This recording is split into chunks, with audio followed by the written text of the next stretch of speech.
भारत प्राक युद्ध समेत 6टी युद्ध को रोकी अमेरिका एने निजे दाबी करिसेंती अमेरिका राष्ट्रपति डोनाल्ड ट्रम्प।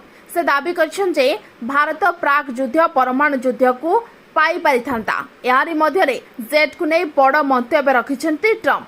सेमाने 7टी जेट खसाई देथिबा से कहछंती। तथापि ट्रम्प को बयान ले विमान संख्या विषय द्वंद्व रही। पूर्व से कहथिले जे 5टी विमान खसाई देइछि। एबे से कहछंती 7टी विमान खसाई देइछि। भारतीय वायुसेना आनुष्ठानिक भाव 5टी लड़ुआ विमान एवं गोटे विमान खसाई देथिबा निश्चित करिछि।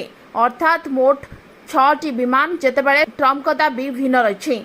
भारत पाकिस्तान सहित युद्ध विरोधी विषय निरंतर स्पष्ट कर दुई देशर सामरिक निर्देशक मध्य सीधा सड़क आलोचना माध्यम युद्ध विरोधी उपरे सहमति होइतिला। प्रधानमंत्री नरेंद्र मोदी संसद रे कहिथिले जे ऑपरेशन सिंदूर बंद करिबारे कोनोसी तृतीय देशर भूमिका ग्रहण करि नाही।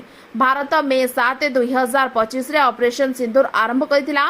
ए ऑपरेशन 22 एप्रिल रे जम्मू एवं काश्मीर पहलगाम रे होइथिबा आतंकवादी आक्रमण जवाब रे कराइतिला।